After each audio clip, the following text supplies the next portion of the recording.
आम आदमी पार्टी के ऊपर मुसीबतों का पहाड़ टूट पड़ा है। सत्येंद्र जैन के बाद अब दिल्ली के डिप्टी सीएम मनीष सिसोदिया पर सीबीआई ने शिकंजा कस दिया है। शराब घोटाले में कल 8 घंटे की पूछताछ के बाद सीबीआई ने सिसोदिया को गिरफ्तार कर लिया।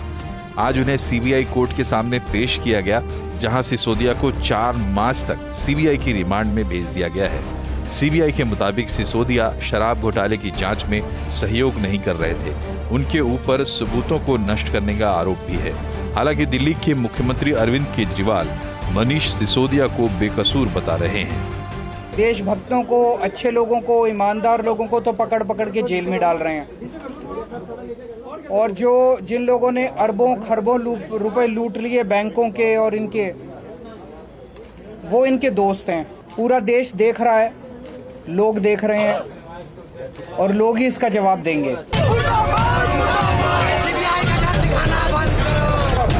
सिसोदिया की गिरफ्तारी को लेकर सियासी संग्राम छिड़ गया है। आम आदमी पार्टी के कार्यकर्ताओं ने दिल्ली समेत देश के दूसरे शहरों में सिसोदिया की गिरफ्तारी के खिलाफ विरोध प्रदर्शन किया।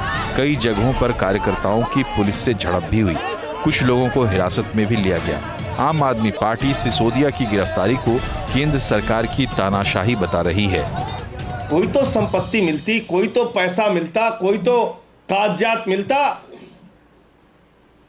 लेकिन सिर्फ और सिर्फ राजनीतिक कारणों से और अपने घोटालों पर पर्दा डालने के लिए नरेंद्र मोदी जी की सरकार ने मनीष सिसोदिया को गिरफ्तार किया। और मोदी जी, इस तानाशाही का अंत जरूर होगा।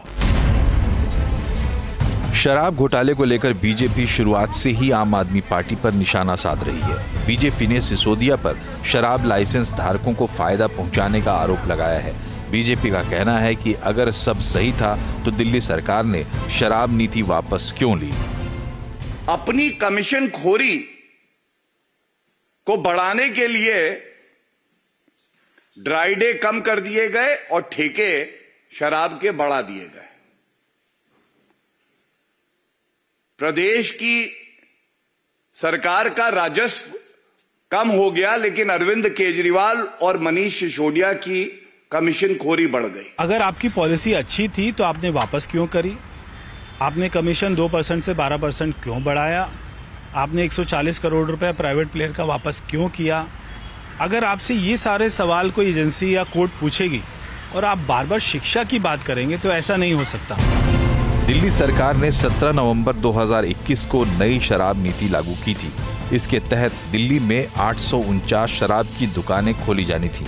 इसके लिए लाइसेंस फीस 25 लाख रुपए से लेकर 5 करोड़ रुपए के बीच रखी गई थी। नई शराब नीति के जरिए दिल्ली सरकार 8,900 करोड़ रुपए राजस्व बढ़ाने का दावा कर रही थी, लेकिन अब शराब नीति से 2,800 करोड़ रुपए के नुकसान की बात कही जा रही है। नई शराब नीति पर बवाल बढ़ा तो दिल्ली सरकार ने इसे पिछले साल 28 जुलाई को रद्द कर दिया। सवाल ये है कि क्या दिल्ली सरकार की शराब नीति में बड़ा घोटाला हुआ है और क्या इसमें मनीष सिसोदिया का हाथ है, या फिर सीबीआई के ऊपर सिसोदिया के खिलाफ एक्शन लेने का कोई दबाव है, जैसा कि केजरीवाल कह रहे हैं, या ये केजरीवाल और उनकी आम आदमी पार्टी को ऐसे झमेले में फंसाए रखने का प्लान है जिससे वो राजनीतिक विस्तार का अपना सपना भूल जाएं। तो गंभीर आरोपों के बीच घिरी हुई है आम आदमी पार्टी और उसके उप मुख्यमंत्री मनीष सिसोदिया, जो अब सीबीआई की कस्टडी में है 5 दिन के लिए और उनसे पूछताछ की जाएगी। लेकिन इस बीच सारा दिन देश भर के अलग अलग जगहों पे आम आदमी पार्टी ने ज़बरदस्त प्रदर्शन किया और आरोप ये लगाया कि ये पॉलिटिकल वेंडेटा है और जानबूझकर उनसे पूछताछ की जा रही, जबकि उनके ऊपर कोई आरोप भी नहीं है। सीबीआई का ये कहना है कि उनके पास बहुत सारे ऐसे प्रश्न हैं जिनके जवाब उनसे लेने हैं और बहुत सारे ऐसे आरोप लगा रही है वो, जिसको उसे साबित करना, और अगले 5 दिन में, यानी जब तक वो रहेंगे उसके बाद उन सारे सवालों के साथ कोर्ट में जाना पड़ेगा कि हमने 5 दिन की जो रिमांड ली थी वो इसके दौरान ये पूछा गया। तो ये एक राजनीतिक विमर्श और दशा और नैरेटिव की चर्चा तो हुई है, लेकिन साथ ही साथ एक टेक्निकल इश्यूज़ भी हैं कि अगर कुछ भी नहीं है तो फिर कोर्ट से रियायत मिलनी चाहिए, अगर कुछ है तो वो साफ होना चाहिए। शराब नीति पे जो भी हुआ वापस क्यों ली गई, उसमें क्या खामियां थी, 12% का कमीशन किस फार्मूले से तय किया गया, ये सारे सवाल कोर्ट के सामने जरूर रखे जाएंगे। बातचीत आज इसी पे होगी। आम आदमी पार्टी के प्रवक्ता विकास गोयल हमारे साथ हैं और भारतीय जनता पार्टी के प्रवक्ता राजीव बब्बर। वरिष्ठ पत्रकार प्रदीप सिंह जी हमारे साथ हैं और साथ ही सतीश के सिंह जी। सतीश जी के साथ तो मनीष जी ने लंबे समय तक काम भी किया है। और इसके साथ ही राजनीतिक विश्लेषक संजीव कौशिक हमारे साथ हैं। आप सबका बहुत बहुत स्वागत है। विकास गोयल, एक सीधा सा सवाल है। देखिए, अगर मान लीजिए कोई एजेंसी अपनी कार्रवाई कर रही है तो उसकी कार्रवाई को बाधित करने के लिए धरना प्रदर्शन और शराब नीति के बजाय शिक्षा नीति के डिस्कशन, इससे ठीक पहले आपको याद होगा जब एक बार कांग्रेस के नेताओं की ऐसी पेशी हुई थी तो वहां पे भी कांग्रेस ने यही किया। तो ये क्या तरीका है, मुझे ये समझाइए कि जब एक जांच हो रही है उसको होने दीजिए ना, उसमें इतना सड़क पे उतर के हल्ला मचाने की और एजेंसी को गवर्नमेंट के ऊपर दबाव बनाने की क्या जरूरत है? देखिए प्रदीप जी, ये जो गिरफ्तारी, ये पूरी तरह से पॉलिटिकल गिरफ्तारी। हम जांच से नहीं भाग रहे, हम कह रहे हैं जांच करवाइए। इससे पहले मनीष सिसोदिया जी के घर पे 14 घंटे तक सीबीआई ने पूछताछ की, उनके पैतृक गांव में पूछताछ की, उनके ऑफिस में छापा मारा, हर जगह छापा मारा। 1 रुपए की बरामदगी या 1 रुपए का भ्रष्टाचार कहीं नहीं मिला।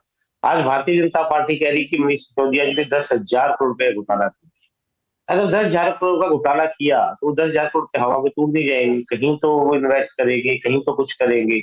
लेकिन आज 7-8 महीने हो गए इस केस को, तो 1 रुपया कहीं पर भी नहीं मिला। किसी भी चार्जशीट में मनीष सिसोदिया जी का नाम नहीं है। उसके बाद उनकी गिरफ्तारी साफ साफ दिखाती है कि भारतीय जनता पार्टी किस तरह अरविंद केजरीवाल से, आम आदमी पार्टी से, उनकी ईमानदारी से डरी हुई है।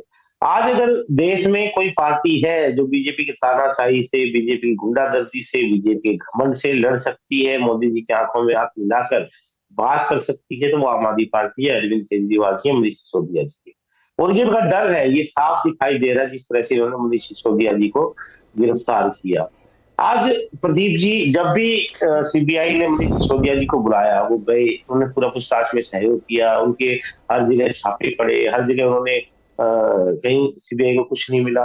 उसके बाद जो कल जो गिरफ्तारी हुई, ये सिर्फ और सिर्फ साफ साफ दिखाता है कि ये राजनीतिक गिरफ्तारी है। आज अगर ऐसा कुछ होता, भारतीय जनता पार्टी आज सत्येंद्र जैन जी के खिलाफ एक सबूत आज तक पेश नहीं कर पाई। आज जब उनको सत्येंद्र जैन जी की जब होता है जमानत होगी तो कहते हैं कि जज को बदल दो। तो प्रदीप जी, ये बड़ी दुर्भाग्यपूर्ण स्थिति है आज। विकास जी, आपको अदालत पे भरोसा है कि नहीं है? आपको अदालत पे भरोसा है ना? 10,000 करोड़ का घोटाला है, 5,000 करोड़ का है, इररिलेवेंट है जो कह रहा है, तय तो कोर्ट में होगा। और सुनिए ना सर, एक मिनट सुनिए, मेरा नाम नीरज है वैसे। अगर वो कई जगहों पे गए, उन्होंने जांच की, गांव में गए, घर में गए, कहीं कुछ नहीं मिला, तो आप कॉन्फिडेंट है ना? फिर आपको अदालत, देखिए पब्लिक नैरेटिव्स, टीवी की डिबेट्स और जनता के बीच की बात अलग अलग होती है, लेकिन अदालत में ये नहीं चलता। अदालत में आपको तथ्य रखने पड़ेंगे। अगर आपके खिलाफ कुछ नहीं मिल रहा, मनीष जी के खिलाफ कुछ नहीं मिल रहा है, तो आप इतना सड़कों में प्रदर्शन क्यों कर रहे हैं? इससे ऐसा लगता है कि आपको छिपाने की कोशिश कर रहे हैं। नहीं नीरज जी, देखिए एक बात को समझिए, हम न्याय प्रणाली पर पूरा विश्वास रखते हैं और हमें पूरा विश्वास है न्याय प्रणाली पर कि वहां से मनीष सिसोदिया जी बिल्कुल छूट के आएंगे। लेकिन यहाँ एक सवाल उठता है नीरज, जब से भारतीय जनता पार्टी की सरकार 2014 से बनी है, मुझे बताइए आज तक कितने भारतीय जनता पार्टी के नेताओं की जांच? कौन सा भारतीय जनता पार्टी का नेता जेल में गया? क्या सब दूध के धुले हुए हैं? आज अडानी की आप बात कीजिए, कितने लाखों करोड़ घोटाला हो गया, लेकिन मोदी जी की हिम्मत नहीं है एक बार अपने जुबान पर उनका नाम ले, पार्लियामेंट में उनका नाम ले। आज कितने लोगों की जिंदगी बर्बाद कर, कितने लोगों का घर बर्बाद हो गया सिर्फ अडानी के चक्कर में, बैंक बर्बाद हो गए, LIC बर्बाद हो गई। क्यों नहीं अडानी की जांच करवा रहे? क्यों अडानी की जांच से भाग रहे हैं? देखिए नीरज जी, अब बात ये है कि आप सिर्फ विपक्षी पार्टियों को चुन चुन कर टारगेट कर रहे हैं, चुन चुन कर आप ये देख रहे हैं कि ये पार्टी आपके खिलाफ है, ये पार्टी आपको सत्ता से उखाड़ सकती है। आज भारतीय जनता पार्टी को तकलीफ क्या है? इनको तकलीफ है, पहले दिल्ली में ये हारे, फिर MCD में हारे, फिर गुजरात में भारतीय जनता पार्टी किले में सेंध लगाई, फिर पंजाब जीते। ये सब जो चीजें हो रही है, भारतीय जनता पार्टी को दिख रहा है कि आम आदमी पार्टी छोटी सी पार्टी, दुनिया की सबसे बड़ी पार्टी, आज दुनिया की सबसे छोटी पार्टी से जिस तरह घबरा रही है। आज आपने नीरज जी प्रदर्शन के खिलाफ दौरान देखा होगा किस तरह आम आदमी पार्टी की राष्ट्रीय पार्टी है, उसके राष्ट्रीय कार्यालय में घुसकर, अंदर घुसकर जिस तरह पुलिस ने, आरपीएफ ने, जिस तरह आम आदमी पार्टी के कार्यकर्ताओं को गिरफ्तार किया, आम आदमी पार्टी के कार्यकर्ताओं पर लाठीचार्ज किया, ये डर दिखा रहा है। ये पुलिस नहीं कर रही, आरपीएफ नहीं कर रही, सीबीआई नहीं कर रही, ये सिर्फ और सिर्फ केंद्र सरकार के मोदी जी के। अरे एजेंसीज के आगे कोर्ट भी तो है विकास जी, एजेंसीज के आगे कोर्ट भी है ना, आप कोर्ट को नहीं मानते क्या? ये रिमांड किसने दी है? ये भाजपा ने थोड़ी दी है, न सरकार ने दी है, न सीबीआई ने दी है, कोर्ट ने दी है। नहीं नीरज जी, मैं कोर्ट की बात कर रहा हूँ, हमारी न्याय प्रणाली पर पूरा भरोसा है। और आज भी आपने अगर कोर्ट की पूरी कार्रवाई देखी हो, कोर्ट ने बार बार पूछा है, सीबीआई से बार बार पूछा है कि क्या ग्राउंड है, जो आप उनके पास क्या सबूत है। लेकिन देखिए कोर्ट में जो तथ्य पेश किए जाते हैं, तो कोर्ट में हाँ उन्होंने कहा ना कि मैं जानना चाहता हूँ कि 17 मोबाइल का यूज क्यों किया गया, कुल 170 मोबाइल, इसमें 17 मनीष जी के थे, 4-5 सिम थी, वो सब जानना चाहती है सीबीआई, इसलिए वो पूछ रहे। मुझे नहीं पता, वो तो सीबीआई कह रही है हम ये सब जानना चाहते हैं। आरोप तो बड़े गंभीर है सर। नीरज जी, मैं वही आपको बता रहा हूँ, जब आप कोर्ट में पेश करते हैं और सीबीआई कहती है ये बड़े इन्फ्लुएंस आदमी है, डिप्टी सीएम है, सबूतों को प्रभावित कर सकते हैं, गवाहों को प्रभावित कर सकते हैं। नहीं देखिए विकास जी, नहीं ये सब देखिए गवाहों को प्रभावित कर ले, फिर घुमा के बात वहां जाएगी कि आपके जो मंत्री जी जेल में अभी तक बंद, उनकी जमानत क्यों नहीं हो पा रही है, सत्येंद्र जैन की? करा लीजिए ना, फिर हाई कोर्ट से कराइए, सुप्रीम कोर्ट से करा लीजिए, फिर आप कहोगे जज बदल जाता है। यार ये सब लॉजिक जो है ना सर, विकास जी एक मिनट रुकिए जरा। राजीव